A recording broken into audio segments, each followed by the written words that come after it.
Halo, Assalamualaikum warahmatullahi wabarakatuh. Kembali lagi bersama kami di Hits Learning. Kali ini kita akan membahas seputar P3K paruh waktu. Kalian belum masuk rankingan tes P3K penuh waktu? Tenang, ada P3K paruh waktu. Nah, sebelum kita membahas terkait dengan P3K paruh waktu, jangan lupa subscribe YouTube kami, Hits Learning. Jadi apa sih P3K paruh waktu itu? P3K atau pegawai pemerintah dengan perjanjian kerja yang paruh waktu adalah ASN yang diangkat berdasarkan perjanjian kerja dengan jam kerja yang lebih fleksibel, dan pada P3K paruh waktu ini mendapatkan upah sesuai ketersediaan anggaran pemerintah. Pada kebijakan ini diatur dalam Keputusan Menteri PANRB Nomor 16 Tahun 2025. Lalu apa tujuan pengadaan P3K paruh waktu? Yang pertama, untuk menghindari adanya PHK. Jadi, adanya P3K paruh waktu ini ditujukan kepada tenaga-tenaga honorer yang tidak lolos pada P3K atau ketika tes PNS. Nah, hal ini bertujuan supaya dapat tetap bekerja di instansinya.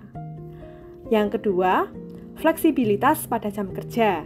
Nah, pada pegawai P3K paruh waktu ini nantinya jam kerja lebih singkat, yaitu 4 jam per harinya, sedangkan yang penuh waktu 8 jam per hari.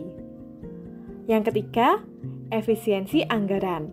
Nah, melalui P3K paruh waktu ini, dengan jam kerja yang lebih singkat, gaji dan tunjangan pun yang diberikan pada pegawainya juga disesuaikan, sehingga hal ini akan membantu efisiensi anggaran bagi pemerintah. Lantas, siapa saja yang bisa menjadi P3K paruh waktu?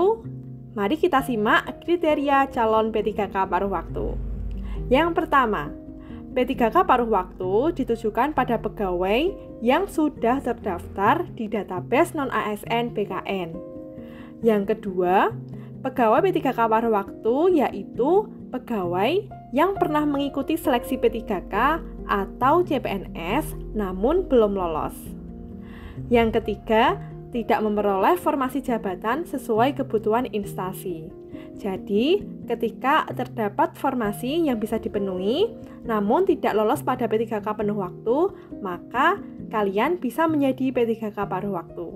Nah, selain itu, dalam Keputusan Menteri Pendayagunaan Aparatur Negara dan Reformasi Birokrasi Nomor 16 Tahun 2025 diatur pula gaji yang diterima pegawai P3K paruh waktu, yaitu sesuai dengan gaji yang diterima saat menjadi pegawai non-ASN atau disesuaikan dengan upah minimum wilayah sesuai dengan daerah masing-masing.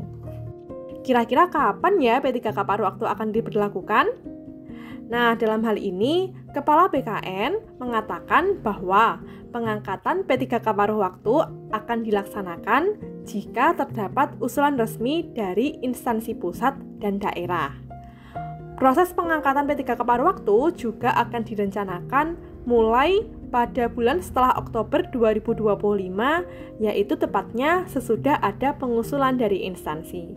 Jadi, bagi kalian yang belum masuk rankingan tes P3K penuh waktu, tenang, masih ada P3K paruh waktu.